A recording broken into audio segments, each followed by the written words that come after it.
Welcome to the deep dive. I'm Pat. And I'm Jesse. It's really great to have you with us for another deep dive. We're tackling a topic today that, well, it touches so many lives, often in ways we don't even fully see. Absolutely. Today we're talking about codependency. It's definitely become a bit of a buzzword, hasn't it? It really has. But it's also a source of real confusion and often a lot of pain for people in their relationships.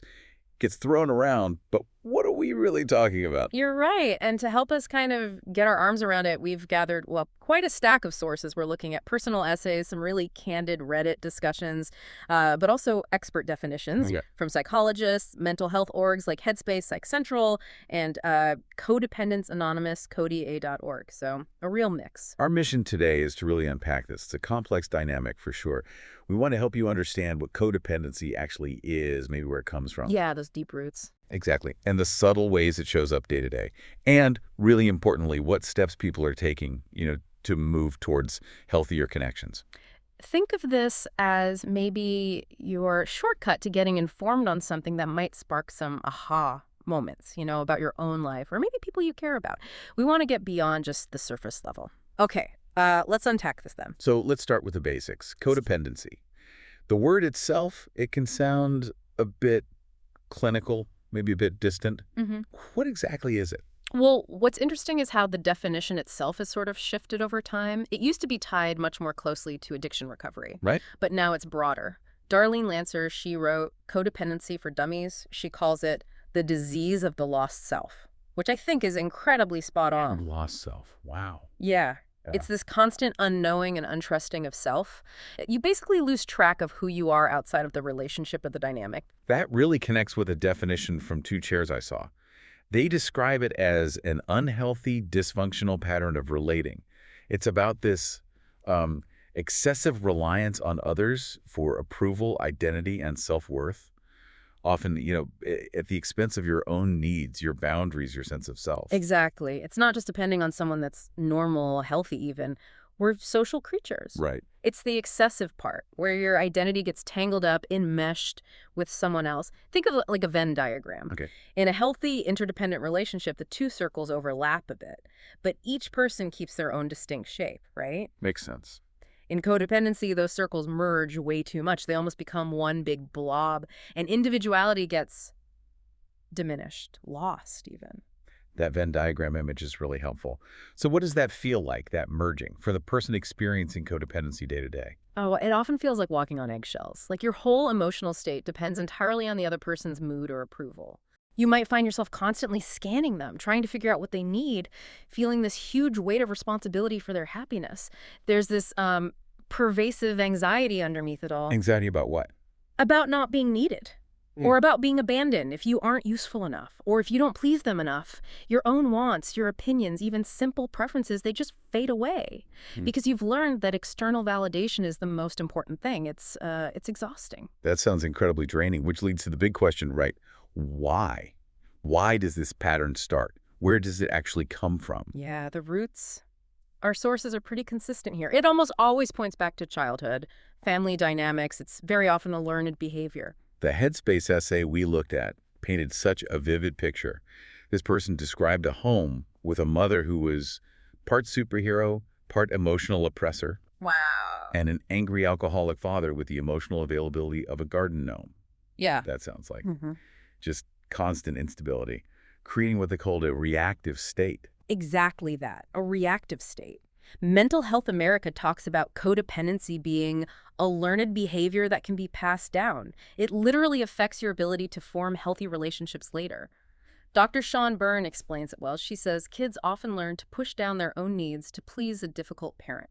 And that just sets them up. It sets them up for this lifelong pattern, yeah. Trying to get love and care from people who are maybe difficult or unavailable, because that's the pattern they know.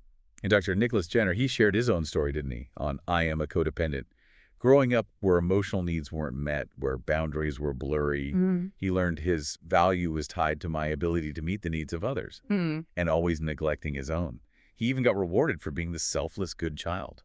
That positive reinforcement for self-neglect is so key. It links directly to what therapist Pete Walker talks about, the fawn response. The fawn response. I know fight, flight, freeze. Right. This is like a fourth F. He describes it as acting servilely, cringe, and flatter. Basically, kids learn protesting abuse or neglect just makes things worse. So they stop protesting. They stop. They relinquish the fight response, as he puts it. They basically delete no from their vocabulary.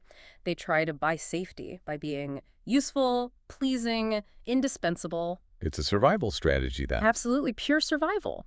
How does that play out in adult relationships, that fawning?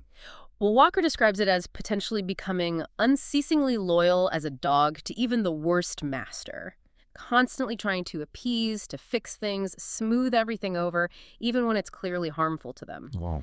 They become the ultimate caregiver, the pleaser, the fixer, always hoping this time it will finally earn them the love or security they crave. Deep down, it's often driven by those old fears, abandonment, not being good enough. Even if the specific memories are gone, like one Reddit user mentioned, the emotional pattern is still running the show. Okay, so knowing these deep roots helps. But what are the signs? How can someone recognize this dynamic, maybe in themselves, or someone they know? What are the giveaways? Psych Central gives a good sort of high-level view, consistently putting others' needs first, sacrificing yourself, always looking for approval outside yourself. Right. They use that phrase, forgetting where you end and your partner begins. That really captures the merged identity thing. And the Codependence checklist, the patterns and characteristics, that goes into so much detail. It's not just the big stuff, is it? It's the everyday thing. Exactly. It's incredibly insightful. Let's maybe touch on a few examples from their categories because they show how subtle this can be. Right. Like under denial patterns, it's not just denying a big problem. It might be just difficulty knowing what you feel, always focused outward, or minimizing your own feelings, using humor to brush off pain, saying, oh, it's fine when it's really not. Or being drawn to unavailable people. Yes, and then sort of denying that unavailability, hoping they'll change. That's a big one. Okay, what about low self-esteem? Yeah. Low self-esteem patterns. It's deeper than just feeling bad sometimes. Yeah. It's valuing what others think more than what you think. Constantly needing praise or recognition, feeling fundamentally less than. Maybe you can't take a compliment, or you second-guess every decision unless someone else validates it. And compliance. Compliance patterns.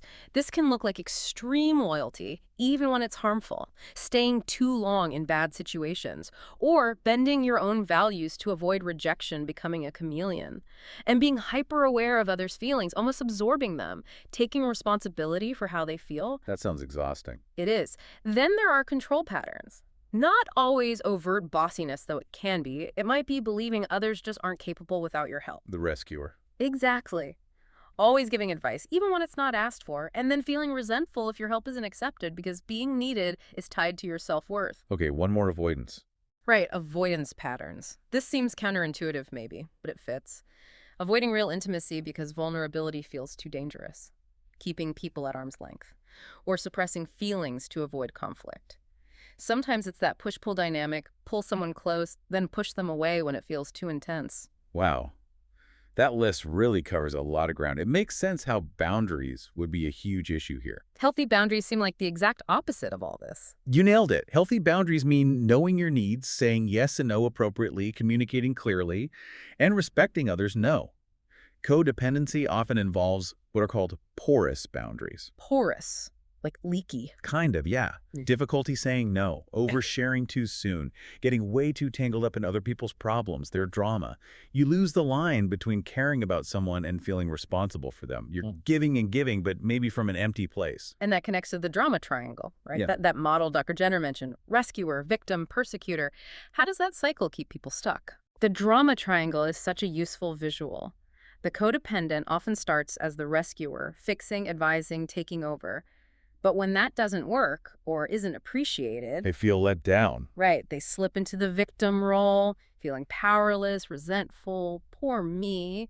And then maybe out of frustration, they lash out passive-aggressively, maybe. Or with criticism, suddenly they're the persecutor. And they just cycle through those roles. Exactly. They keep switching roles within the dynamic instead of stepping out of the triangle altogether and interacting as equals. We should also touch on that dysfunctional dance between codependents and narcissists.